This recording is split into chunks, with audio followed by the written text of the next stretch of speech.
Boa noite a todos. Sempre é uma alegria muito grande estar aqui com todos vocês.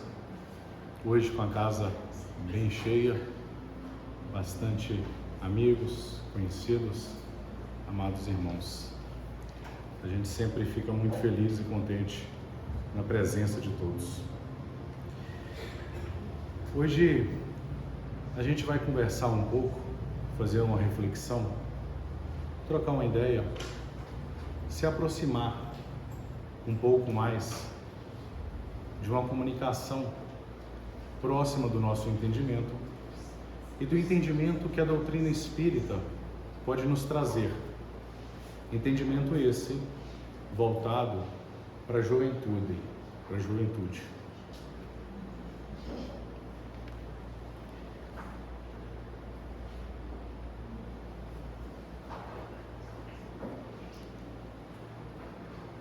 Na noite de hoje, a gente vai fazer algumas reflexões, alguns apontamentos que vão nos permitir entender de uma forma mais clara algumas questões simples ou até mesmo complexas sobre a perspectiva que a gente tem relacionada a nós, jovens. Nem todos somos tão jovens assim, não é mesmo? Ou será que somos?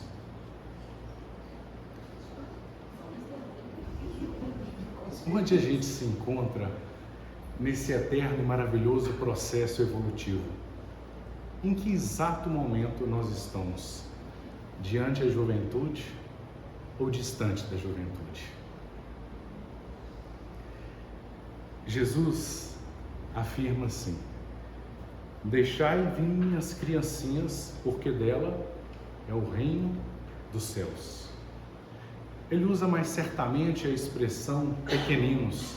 Deixai vir aos pequeninos, porque naquele momento os discípulos afastavam as crianças que,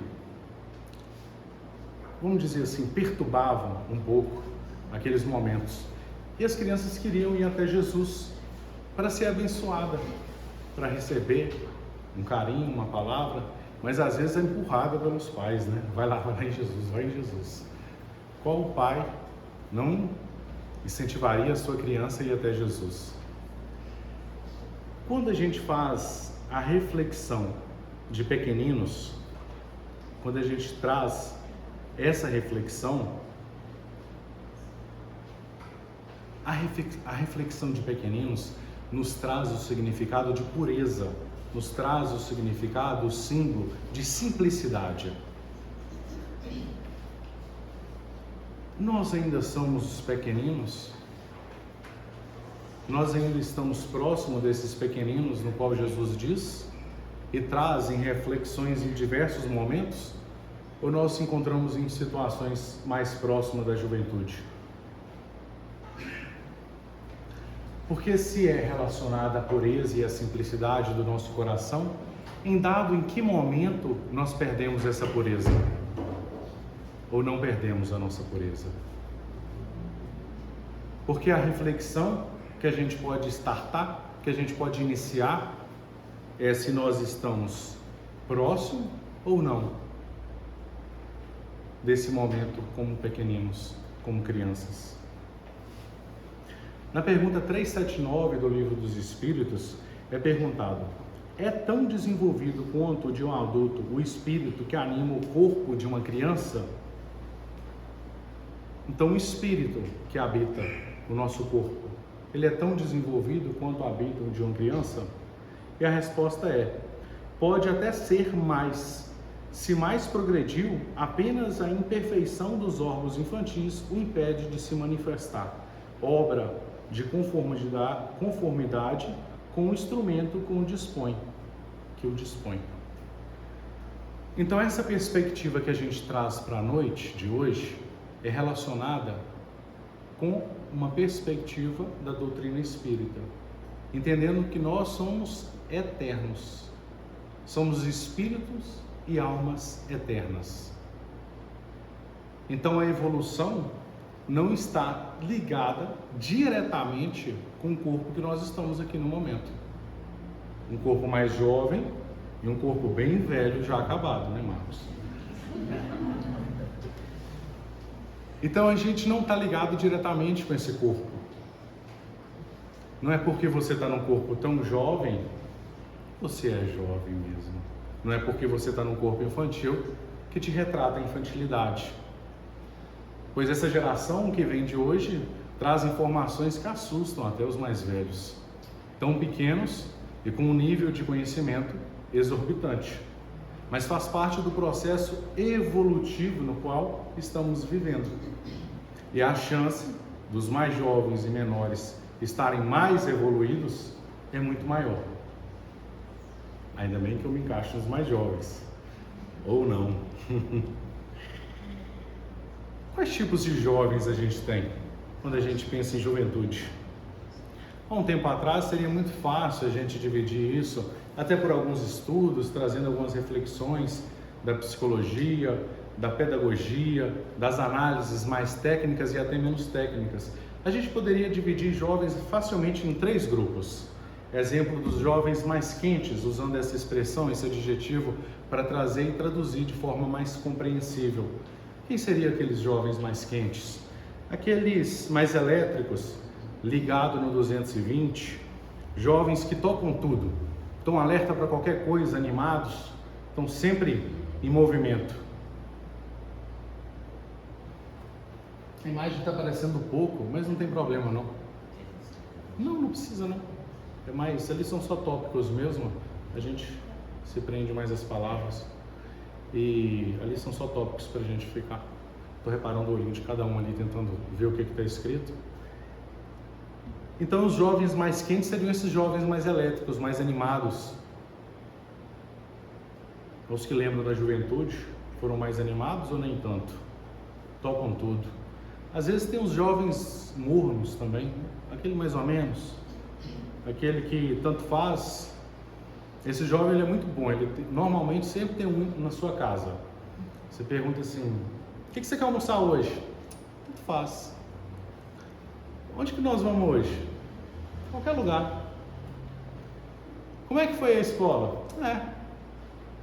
Foi normal. Não trazem muita informação. São mornos. E tem aqueles que já são mais frios, que vivem em um outro momento. Não quer nada, não está muito animado, está meio para baixo, não topa muita coisa, não está numa vibe mais tranquilona. E normalmente a providência divina encaixa um pai bem elétrico com um jovem bem frio, que o pai está querendo e normalmente é tudo muito bem perfeito para vir a encarnação, vem direitinho. Na sua casa você vai ver que você se encontra de um jeito e seu filho de outro jeito, você de um jeito e seus pais de outro jeito. E normalmente sempre o pasto do vizinho está mais verde, a grama do vizinho está mais verde. Então você olha para o pai do outro. Eu olhava para o pai de alguns amigos meus na juventude e falava, nossa, mas aquele pai ali é bacana demais, hein? Se fosse o meu pai, quem nunca pensou assim? Não é? Eu não sei se a gente pensa assim também no filho, né? O filho do outro ainda não tem os filhos para poder trazer essa informação. E os pais não têm nem coragem de falar se pensa assim ou não.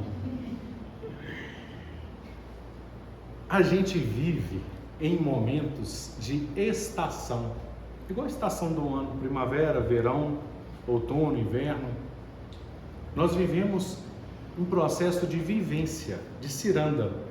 A ciranda você sai e você entra, e a roda continua rodando.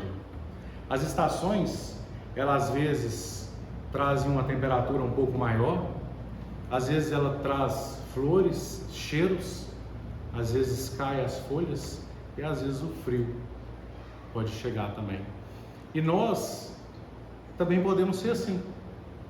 Podemos ser jovens mais quentes, mais frios, no inverno, no outono. Podemos estar a dançar na ciranda ou só assisti-la. Porque nós não temos hoje mais uma definição tão clara de como nós somos. Porque se nós um pouco mais velho, acreditamos na mudança, quem são os jovens para se engessar em apenas um perfil? Porque tem pais que trazem as informações para a gente aqui, às vezes, no atendimento fraterno e no dia a dia.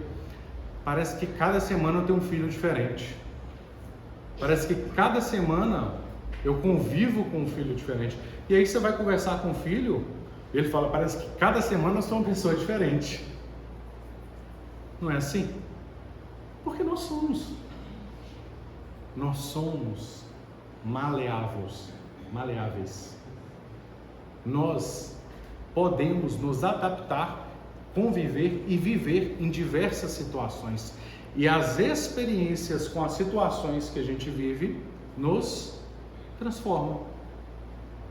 Então, tudo isso tem relação direta com todo o processo que a gente vive. Quando a gente pensa nessa questão da juventude, a gente vai trazer um pouquinho para a filosofia. Qual que é o seu valor? Hoje, qual que é o seu valor? Qual que é o seu valor? Você sendo jovem, você sendo pai, você sendo se preparando para ser pai, você sendo adolescente, criança, idoso, qual que é o seu valor? Como que você se relaciona com o seu valor? Vamos trazer para o material, hoje, atualmente. Se você perder uma perna,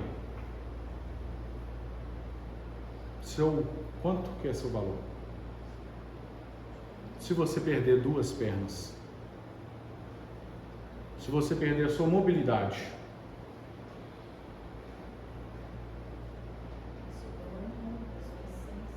há poucos dias a senhora estava andando. O que acontece se você perder hoje a sua mobilidade? Agora. A partir de agora você não anda mais.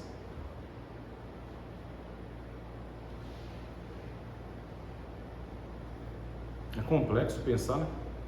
Porque você pensa no seu emprego, no seu trabalho, na sua faculdade, na sua escola, no marido, na esposa, no filho, na mãe, no pai, quem vai cuidar, quem não vai cuidar. O que eu vou fazer? Seu valor se resume às suas pernas, então?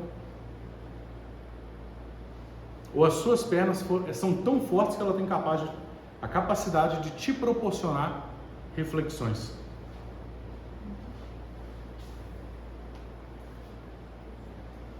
Porque proporciona reflexões.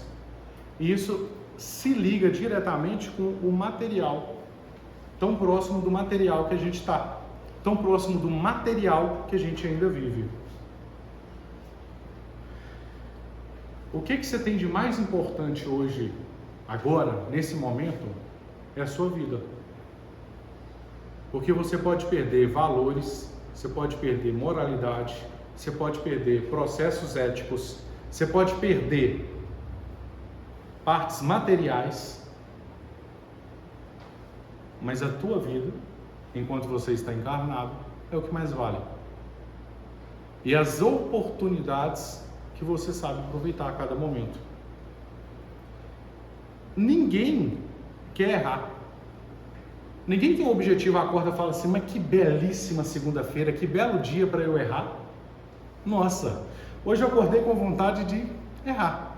Eu vou fazer hoje aquele dia que você chega em casa e fala, meu Deus, vou errar no trabalho, vou errar com os amigos, vou errar com a minha mãe, vou errar com meu pai, vou errar com meus colegas. Hoje é o dia. Alguém acorda assim? Com essa vontade de errar? Não. Mas acontece, não é mesmo? Hoje, inclusive, talvez muitos tenham errado. Eu erro pouco. Erro na faixa de 35 a 150 vezes por dia só. Né? Minha esposa está aqui para poder falar. Quase um espírito perfeito. Um processo evolutivo que vocês têm que ver. A gente quer ser feliz. Nosso objetivo é ser feliz. Em busca da felicidade, a gente acaba errando. Tem um momento mais gostoso para errar e que a gente mais quer ser feliz do que quando nós somos jovens? Não. Porque jovem, só de falar jovem, já dá uma felicidade danada. Que é um momento de euforia, de prazer, de vivência, de momento, situações únicas e que você jura que o mundo vai acabar amanhã. Que você quer viver tudo em um único momento. E aos pais, um dia você também já foi jovem. Aos filhos, vai com calma. E aos mais jovens, que ainda estão na infância e na adolescência, vão se preparando, que vai chegar esse momento. Em busca da felicidade a gente acaba errando. Às vezes nós pegamos caminhos duvidosos. Às vezes a gente pega caminhos duvidosos. E esses caminhos duvidosos, ele tem às vezes uma relação com ser e com ter. Você é ou você tem?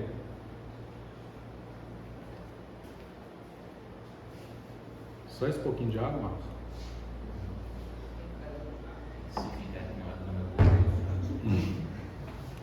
Vocês têm ou vocês são? Tem duas reflexões bem legais para a gente ver. Vocês já ouviram falar de Cuba, não já? Cuba, país Cuba, não já? Cuba vive um sistema político voltado ao socialismo. Aí você vai em Cuba, esses dias eu vi uma palestra falando sobre isso. Aí você vai em Cuba, as pessoas lá, elas estão vivendo a miséria de não ter nada material, não tem nada. Vive uma situação extremamente complicada, correto? Vamos deixar Cuba aqui agora, vamos lá no outro extremo, em outro regime. Nós vamos para o capitalismo em pleno vapor, a 1000 por hora, Estados Unidos. Lá vive a miséria. Tem tanto, que são miseráveis. A população mais obesa está lá, do mundo inteiro. Inclusive, sou fortíssimo candidato junto com o Marcos para ir para lá. Lá tem tanto que você ganha quilo a mais, você ganha um câncer no pulmão de tanto que você fuma, você ganha liberdade para tudo. Então você tem dois extremos. Nós somos ou nós estamos entre ser e ter. Isso relaciona ao nosso valor. Tem uma síndrome bem legal que todo jovem passa por ela, sofre ela, vive ela, e eu tenho uma novidade para vocês: quando vira um adulto, continua com ela, mas ela começa na juventude.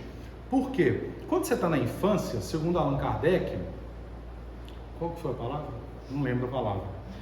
Hoje estava eu e minha esposa lendo um texto, por acaso, que não é por acaso, mas Allan Kardec traz que durante a infância é o momento mais fácil que os pais têm uma grande responsabilidade de conseguir alinhar aquele espírito para a evolução. Nós inclusive fomos para o extremo. E Tati falou assim: não, mas se o espírito for mal, vem de muita maldade, tem a maldade, já vem, e ele vem encarnar com essa maldade. Aí nós fomos pensando em pessoas. Pensa às vezes numa pessoa hoje no extremo, que às vezes está no mundo das drogas, está no mundo da marginalidade, está no mundo da sexualidade desregrada. Essa pessoa, quando ela tinha 4 anos de idade, ela se encontrava desse jeito? Não. Quem mantinha o processo de controle e trabalho dela? Os pais. Nível de responsabilidade altíssimo, que tem total resultado no processo seguinte, que começa na adolescência, na juventude. A adolescência e a juventude, elas nos trazem uma reflexão interessante, que ela começa a nos trazer algumas responsabilidades. Então, quando você é jovem, você antes não tinha muita coisa para fazer, você ia brincar, né? No compromisso é com brincar, ver desenho, acordar, a comida está pronta. Aí os pais começam a inserir responsabilidades no cotidiano. O que essas responsabilidades trazem? sensos críticos, reflexões. O pai começa a falar assim, ó, a partir de hoje você vai começar a me ajudar a guardar as vasilhas. Lavar as vasilhas às vezes é muita aventura. Ou tirar o lixo para fora.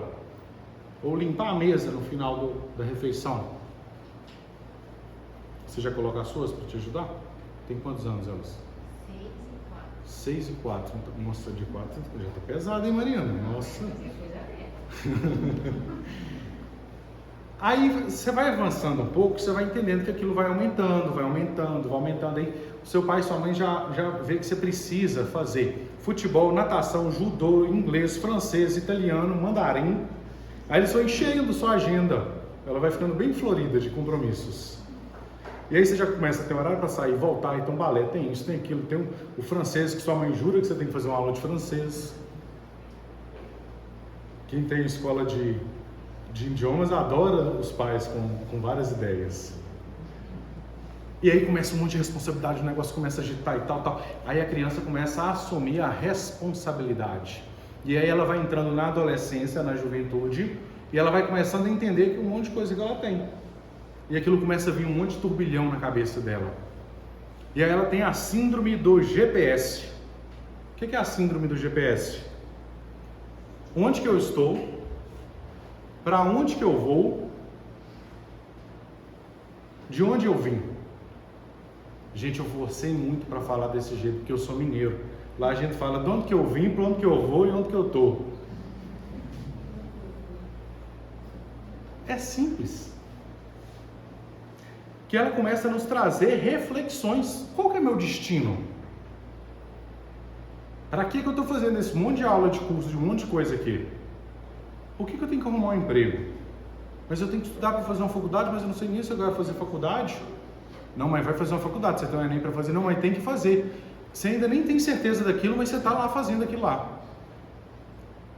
E aí você começa a entrar num monte de coisa e aquilo vai virando um turbilhãozinho de coisa na sua cabeça enquanto jovem. Os pais dessa geração de hoje, alguns não, né? A Mariana é mais jovem, mas os mais velhos não tiveram oportunidade de fazer nada. Ah, você fez aulinha, você fez escola de quê? Não, de nada. Fiz escola de plantar milho, colher lá na roça, na cana. Os jovens de hoje já têm essa oportunidade de fazer isso. E quanto mais você vai fazendo, mais dúvidas vão aparecendo. Que você quer saber como que é o percurso, quais são as rotas que eu posso escolher, você começa a querer escolher. Você quer ver uma dor profunda? É quando a criança vira para a mãe e fala assim: mamãe, não quero mais fazer balé. Mas é meu sonho. Pois é, e não o meu. Quando o filho não gosta de futebol, minha mãe jurava que eu gostava de futebol. Ela tinha certeza absoluta que eu precisava fazer futebol. Eu fazia natação 3 vezes na semana, basquete, vôlei e o futebol. A agenda bombando. Certa vez, meu professor de natação, adorava natação, foi ver eu fazendo futebol. Eu não era essa estrela toda não. Foi lá ver o futebol, que ficava no mesmo clube. E eu estava hiperamente interagido com 3 pedrinhas na mão, no meio do campo, jogando 3 Marias. Conhece o jogo de 3 Marias? Joga uma pedrinha, pega outra. Joga 2, pega a terceira. Adoro aquele joguinho. E eu não sabia nem a posição que eu era, porque quando o treinador me perguntou qual a sua posição, aí o da frente falou assim, meio de campo, eu falei, meio de campo. E aí o professor de natação ligou para minha mãe. Dona Nájila, acredito que seria mais interessante economicamente para a senhora tirar o Paulo do futebol e colocar mais dias na natação, porque ele não gosta de futebol. Foi só assim que minha mãe me escutou, porque eu já tinha tentado falar 100 vezes. Então nessa síndrome, você também começa a perguntar qual que é a rota que eu tenho, qual que é a opção que eu tenho. E às vezes, você está perguntando isso até hoje. com 30, 40, 50, 60, 70, 80 anos? Quais são as opções que eu tenho? Eu posso ir para onde?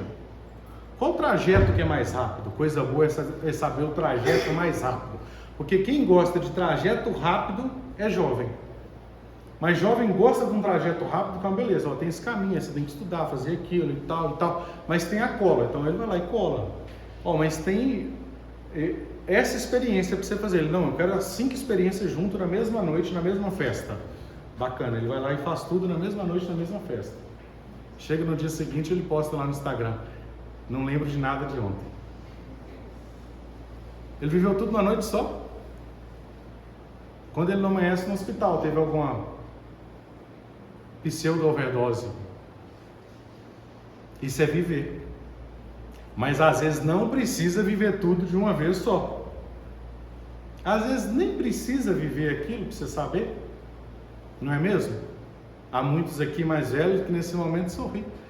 E fazem a reflexão, lembram que tiveram várias oportunidades de experimentar algumas coisas, de vivenciar algumas coisas, de ir em certos ambientes, mas que não foram, que não teve a necessidade, e que aprenderam muito mais com os que foram e acordaram no dia seguinte, com algumas reflexões um pouco pesadas, ou até mesmo com aqueles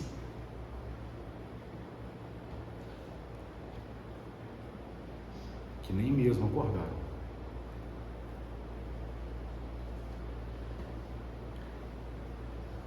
Lembrei de um amigo.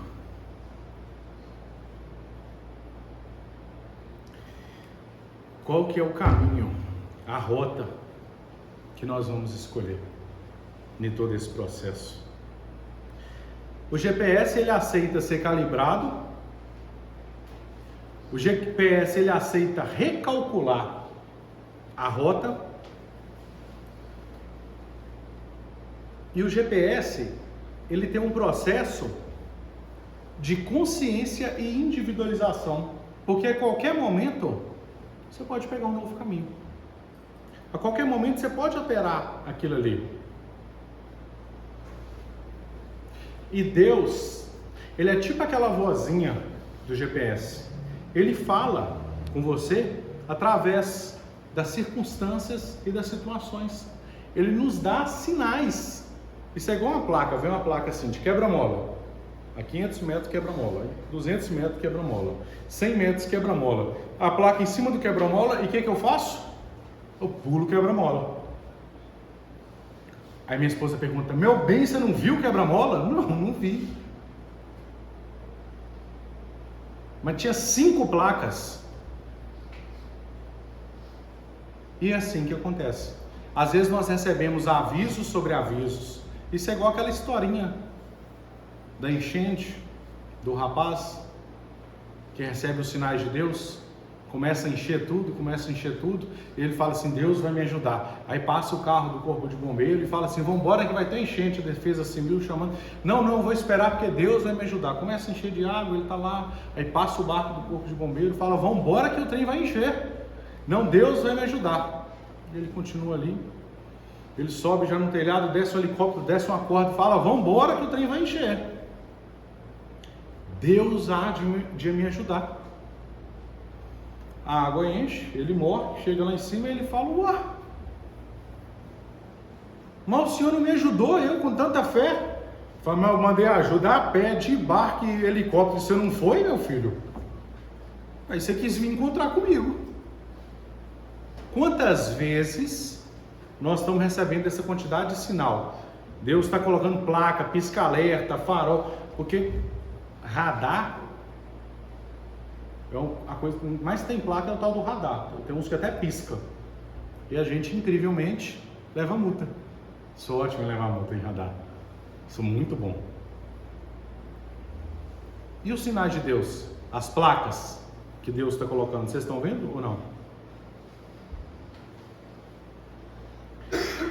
Deus fala através das pessoas e das circunstâncias que cruzam nossa vida, afirma Emmanuel. Então ele coloca pessoas e circunstâncias para facilitar isso. encontrar o seu caminho não é seguir o dos outros. Então, você jovem, querendo encontrar o seu caminho, não é necessariamente você seguir o caminho do seu pai e da sua mãe, tanto para o positivo quanto para o negativo. Você, pai, encontrar caminho não é seguir o seu caminho, porque você também já errou. Não é porque você está cheio de sofrimento, de problemas e de questões e de experiências vividas que o seu jovem dentro de casa não vai entrar nelas. Inclusive, na verdade, às vezes, quanto mais você tenta manter aquilo distante, mais ele quer entrar. Mais ele quer experimentar. Mais ele quer vivenciar. E pode ser de experiências simples, como matar um dia de aula, não estudar para a prova, até as mais complexas, aos mundos mais marginalizados. Não importa de onde você veio. Não importa de onde você veio. Não importa a situação que você está vivendo hoje, agora, nesse momento. Não importa a turbulência e a tempestade, a chuva que você está passando agora. O que importa no GPS é o seu destino final. É para onde você vai. Por que importa? Porque te serve como referência. Vai ter turbulência? Vai. Minha família é de Minas Gerais, a 2.500 quilômetros daqui. Qual a probabilidade de eu sair daqui e ir até lá de carro? A gente costuma ir muito de carro e eu não pegar uma chuva. Qual a probabilidade de eu não pegar um acidente? Qual a probabilidade de eu não ficar parado numa estrada por causa de alguma coisa? É zero. Com certeza vai acontecer isso no trajeto. Então, com certeza vão haver turbulências, vão haver situações inesperadas. Mas eu sei onde eu quero chegar. Eu vou passar por elas. O carro vai sujar, vai atolar, o pneu fura, dá problema, às vezes eu paro na mecânica. Nós já tivemos situações de ter que trocar o carro no meio do caminho. Carro alugado, liga, parou de funcionar a marcha. Em plena véspera de Natal, não tinha nenhum carro, nenhuma locadora. Nós fomos parando em todas as cidades grandes. Nós chegamos daqui até Belo Horizonte, de Cuiabá para ser mais exato, com apenas a segunda e a quinta funcionando na marcha do carro. Então saiu de segunda ou de quinta, segunda ou quinta. Ou o trem travava ou o trem ia, ou travava ou ia. Mas nós chegamos em Belo Horizonte, trocamos de carro e chegamos até a minha cidade. Porque o destino final ele estava muito claro. Foi fácil? Claro que não. E o carro? Destruiu. E eu, só de falar segunda e quinta, meu braço dói. São turbulências e elas fazem parte da vida. Se a gente tem síndrome do GPS, a gente pode ter a síndrome dos sentimentos. Tem uma historinha bem legal que é a síndrome do papel toalha. Escutei essa história tem pouco tempo. Ela fala sobre o alto amor. Uma mãe relata e diz que ela se amava muito. Mas mais do que o amor que ela tinha por ela tinha pelas filhas dela.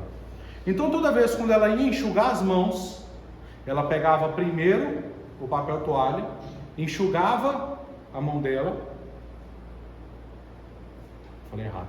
Primeiro ela pegava o papel toalha, porque mais se preocupava com as filhas dela, e entregava o papel toalha para as filhas dela.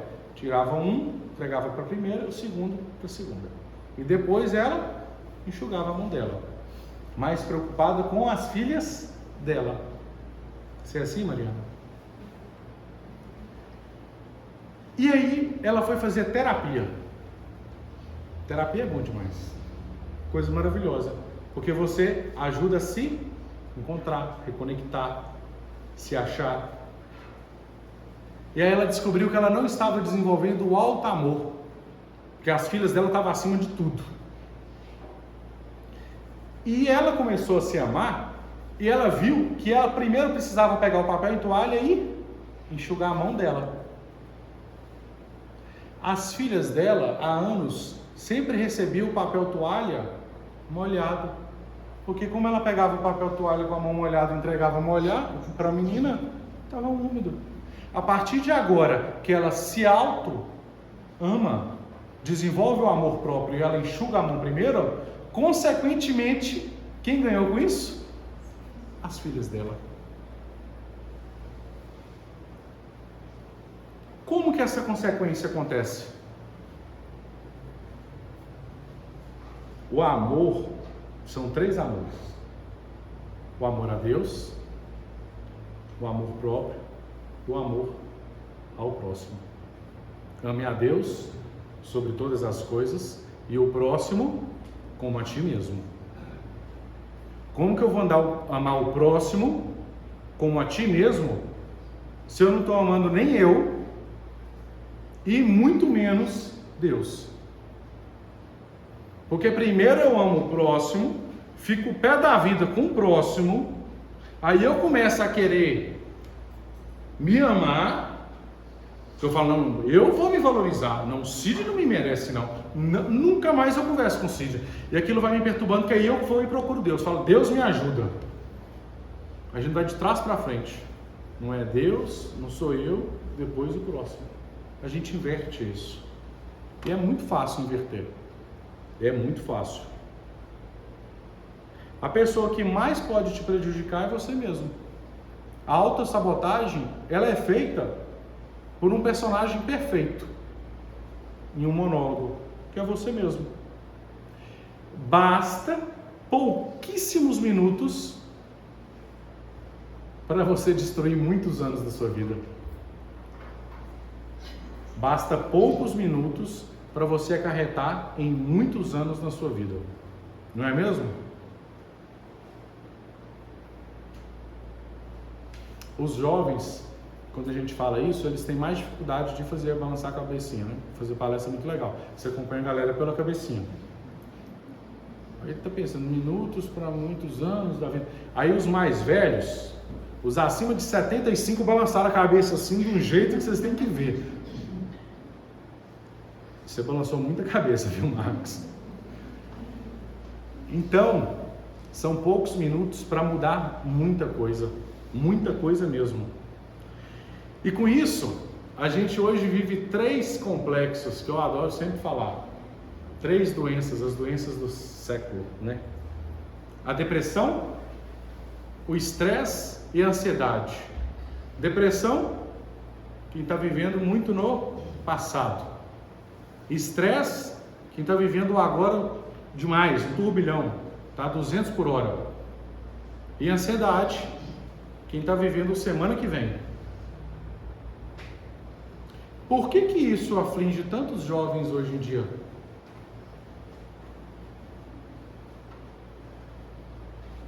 Porque antigamente não tinha isso em jovem, né? Não, isso é coisa de adulto. Mas nem tem responsabilidade, esse menino está aí, só fica preso dentro do quarto.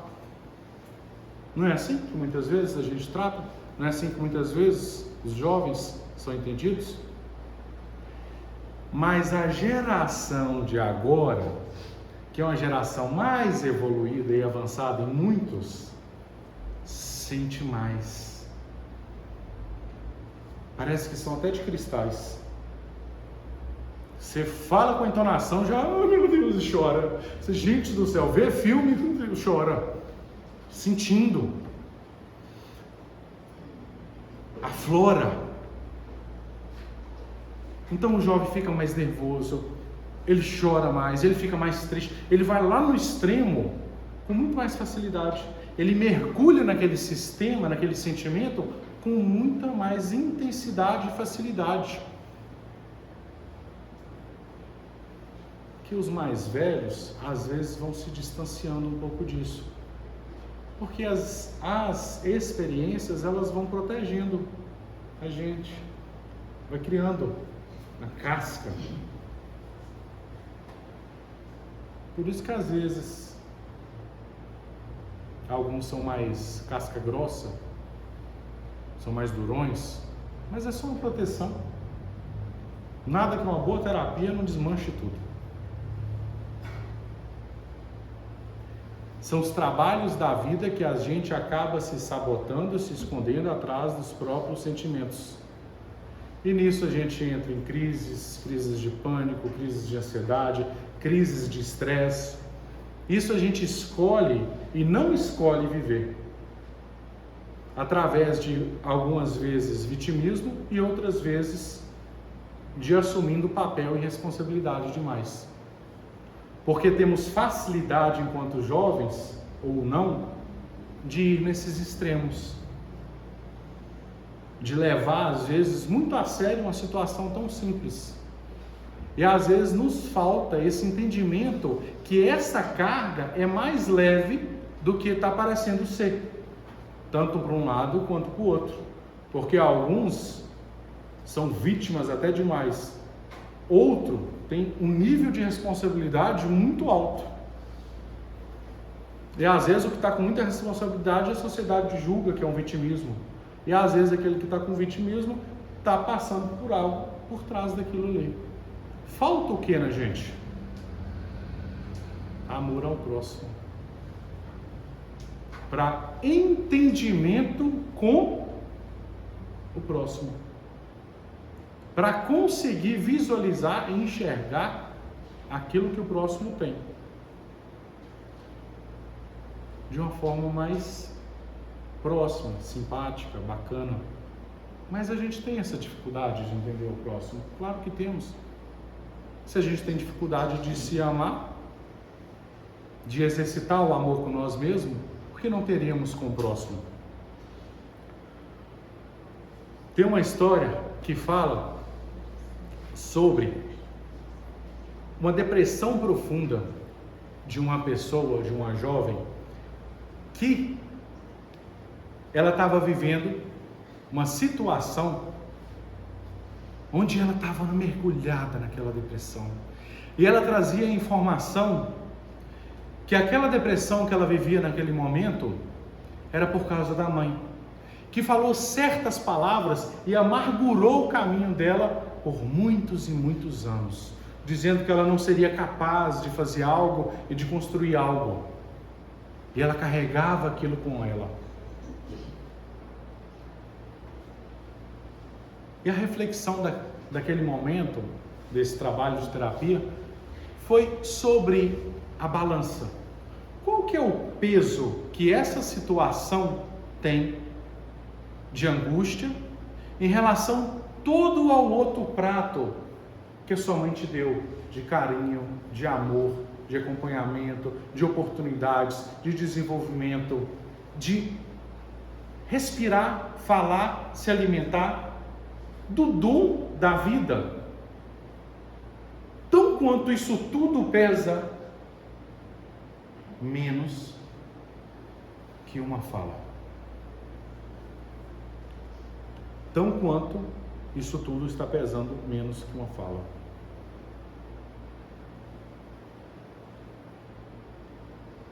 A gente não pode se adaptar a uma sociedade doente, porque não é sinal de saúde.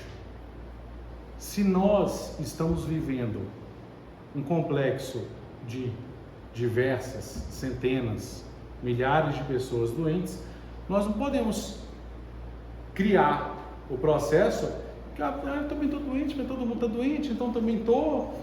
E aí parece que está ali a depressão e está todo mundo ali, e aí eu vou chegando mais perto, vou chegando mais perto, eu abraço a depressão, eu falo, não, eu quero, porque está tudo tão normal. E aí pesquisando isso, eu achei um nome que chama isso, chama normose. Conheci esse nome? Normose. O que é normose? É a patologia de normalidade, um conjunto de hábitos considerados normais pelo consenso social, que na realidade são patogênicos e nos levam à infelicidade, à doença e à perda de sentido da vida. Cuidado, porque para pisar na beiradinha do fosso é um passinho só. Então a gente tem que ter uma luta constante com nós mesmos, de vencer os pensamentos, os sentimentos, as ideias que nos sugerem, que nos vêm à nossa mente. Mesmo você com poucas ou muitas responsabilidades, com poucas ou muitas experiências.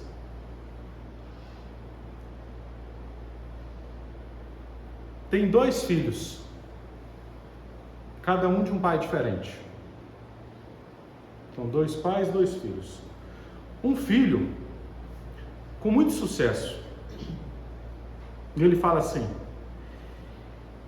conquistou um espaço bacana numa empresa, está desenvolvendo bem, tem uma casa muito boa, casado, tem filhos, família, tudo. E uma força, uma garra, uma determinação, uma vida financeira plena. E a pergunta é: o que te trouxe, o que te motivou para isso? E a resposta: isso é uma pesquisa verdadeira. Isso é um fato verdadeiro.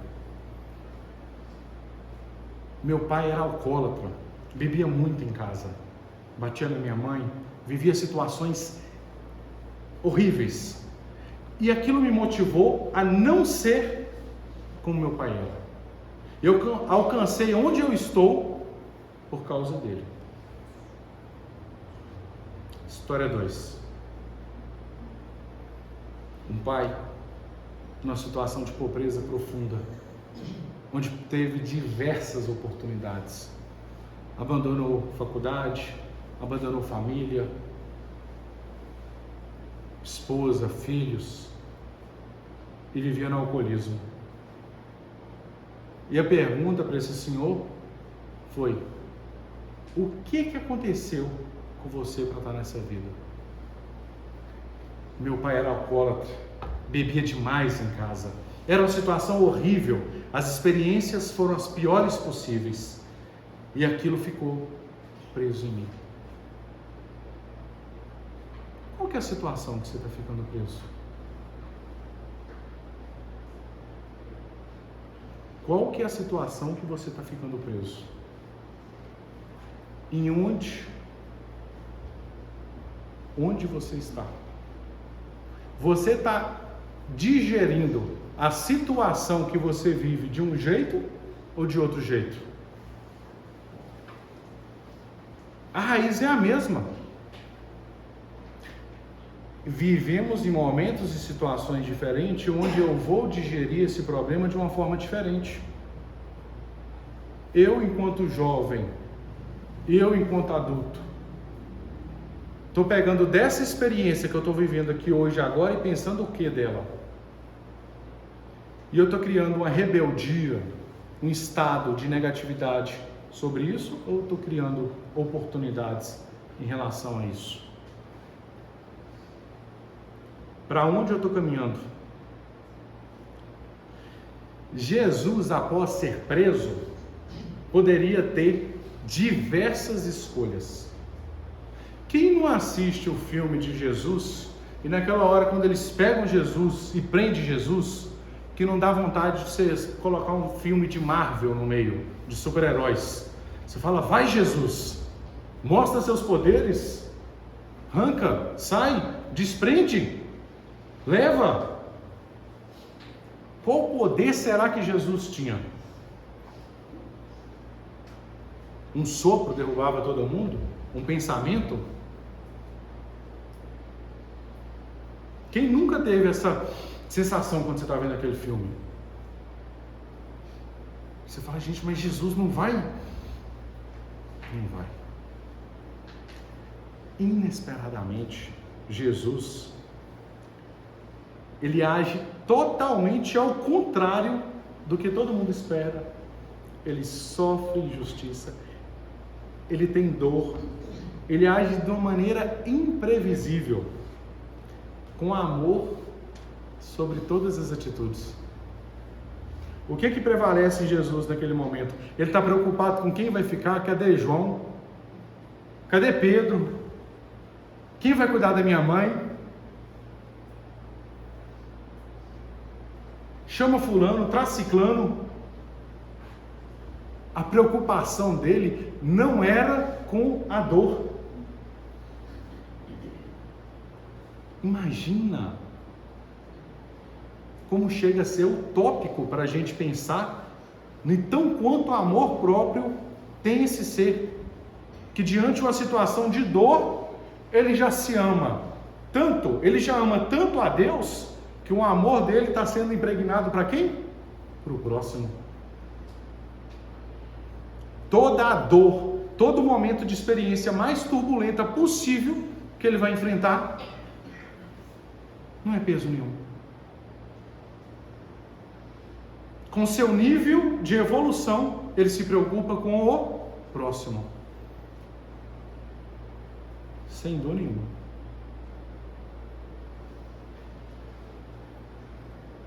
Tão quanto perto disso nós estamos, ou distante.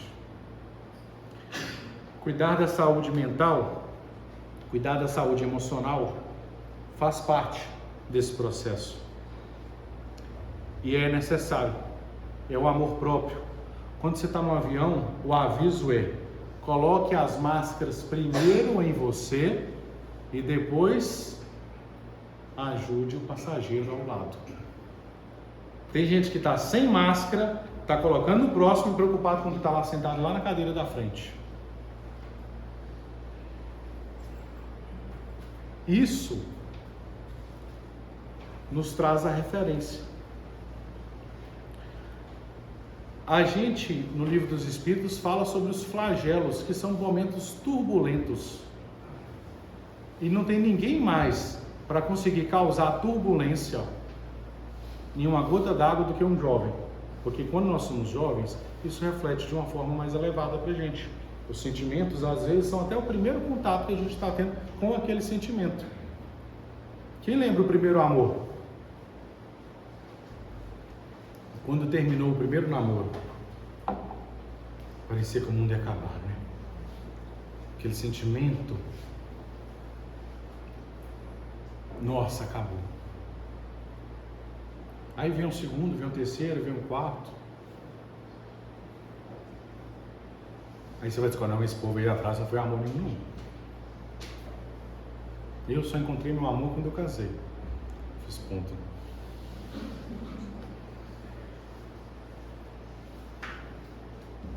Às vezes aquele contato que o jovem está tendo é o primeiro contato dele com aquele sentimento, com aquela experiência, com aquela vivência.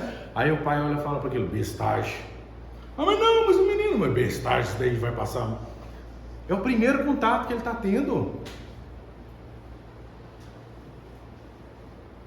É a situação que ele vai viver. Se a gente está pronto para viver flagelos que, segundo a espiritualidade, os espíritos de verdade fala que serve para aceleração da nossa evolução, que essas pandemias, que isso tudo que a gente vive é para acelerar. Essa pandemia diz que a gente evoluiu em mais de 100 anos. Uma pandemia a gente evoluiu 100 anos em tudo, na tecnologia, na escola, na educação, nas empresas, e nós também, no amor. Aí você quer que uma frustraçãozinha do seu dia a dia, você fala, meu Deus! Deus fala, meu filho, você não sabe que ano que vem eu vou te mandar uma pandemia para você evoluir. Você está reclamando que essa semana você machucou o dedinho no pé? É para acelerar. Então toda vez diante um flagelo, seja pequenininho ou grandão, diante do tamanho do seu monstro, que a gente escolhe o tamanho, você vai lá e determina o tamanho dele, aumenta o zoom e diminui o zoom. Vão ser nossas experiências. E tem um negócio legal que chama os círculos de convivência. Essa imagem são vários jovens, todos conectados um no outro, não são? Com a corda, né? Esses círculos de convivência estão muito ligados, primeiro ao livre-arbítrio que a gente tem, e aos círculos, às vezes, esse é o círculo negativista, aquele é o círculo positivista, o próximo é o círculo do tanto faz, aquele ali é o círculo do tô dentro. Conhece o jovem tô dentro? Hoje à noite vai ter uma baladinha lá em casa e tal, tô dentro. Amanhã a galera vai encontrar para estudar, fazer os exercícios de matemática, tô dentro. Aqui, bora lá no Centro Espírita, hoje vai ter uma palestra, tô dentro. Tem cara que tá dentro em tudo, vocês já viram? Conhece jovem assim? Que quer participar de tudo. Nós vamos fazer uma parada hoje meio pesada, eu tô dentro. Vai em tudo, até o que é negativo ele tá lá naquele meio, fala, o que eu tô fazendo aqui? E tem um que não quer ir nada, não vai em nenhuma religião, não quer frequentar nada, não quer fazer nada, não quer nenhum tipo de experiência, não quer vivenciar nada. Tem um ciclo também de deixa para a próxima, é o ciclo da esperança. Deixa para a próxima. O pai chama o filho, vamos fazer isso, pai, deixa para a próxima. Nossa, vamos, deixa para a próxima. Então, não, deixa para a próxima. São ciclos que a gente vai vivendo. Tem um círculo do não topa nada, não quer nada, não faz nada, nem bom e nem ruim, tudo é não.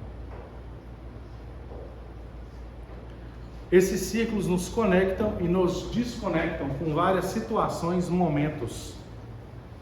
E eles nos fazem refletir sobre a lei moral. A vida é um mar. Ela devolve tudo que você lançou.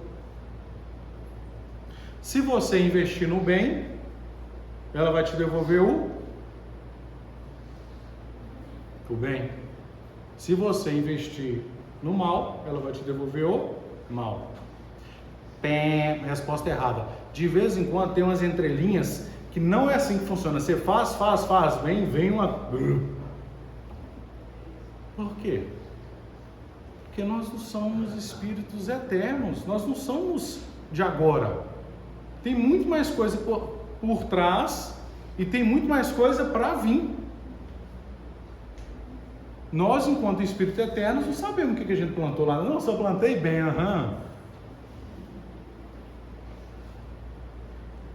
Você que não viu encarnação passada como é que estava. Qual que é o nosso objetivo?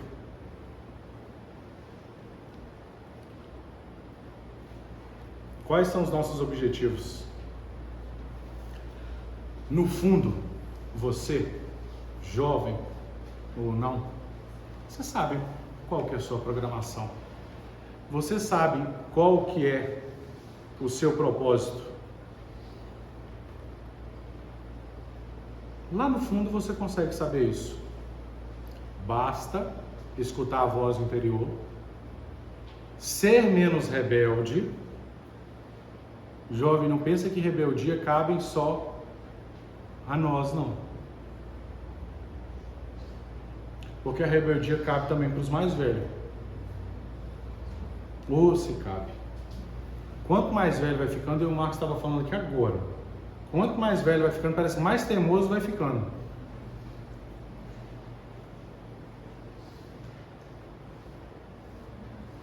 Eu tenho um tio que morreu com uns 80 anos. Que ele jurava que o pé de abacate tinha que ser podado. Caiu no pé de abacate. O maior índice de morte normalmente com idosos é em cima de um banquinho ou em cima da escada. Que ele jura que tem que fazer aquilo ali naquela hora. E normalmente ele espera todos os filhos sair de casa para ele falar assim, agora eu vou lá. Esses dias estava eu e Tati viajando, aí tinha um idoso, parecia ter uns 75 anos que esse homem. Tava em cima de um banquinho, na ponta do pé limpando a janela assim, a gente lá na rua vendo. Eu falei, eu aposto que os filhos saíram tudo de casa, tem 1 minuto, e ele pegou o banquinho e veio limpar a janela. Aquilo olhou e falou assim, tem uma janela ali fora que tem que ser limpa agora. Então a rebeldia cabe a qualquer situação e momento. E Deus, ele é muito bacana. O que ele faz? Ele decidiu o seguinte, que para você entender qual que é o seu propósito da vida, é um arquivo de 1 tera. Só que está com dificuldade para enviar o arquivo para a gente. Então ele está mandando de 1 giga por giga, entendeu? Ele manda 1 giga hoje, 1 giga amanhã. Às vezes cai o sinal, então fica uma semana inteira sem giga, que você fala, Deus dá um sinal de vida. Mas vai montando, gente, de giga em giga, não deixa aquilo dentro da gaveta não, e acumula aquilo ali e fala, opa, com essas informações aqui, com isso daqui que eu tenho, eu consigo ir para tal lado. Eu consigo digerir essas informações e entender meu propósito.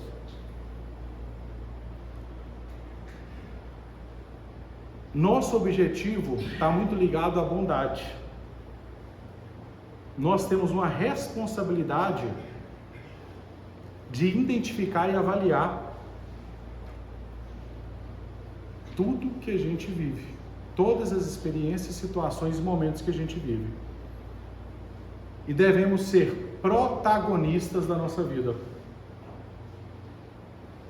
Qual que é o nosso grande objetivo para a gente concluir e entender isso?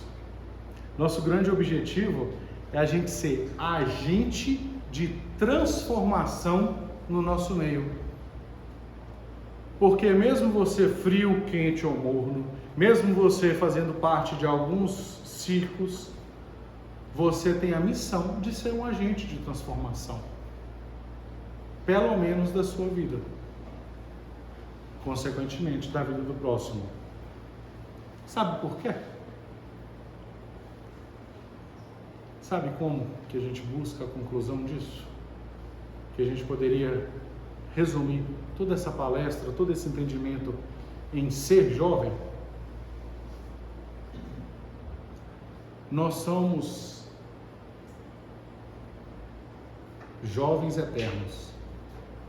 E o jovem, ele é herdeiro de si mesmo.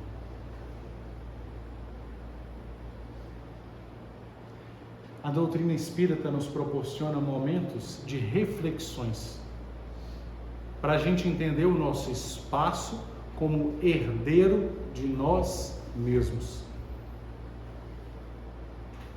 A herança que a gente recebe vem de nós mesmos. Lembrando que somos filhos de Deus.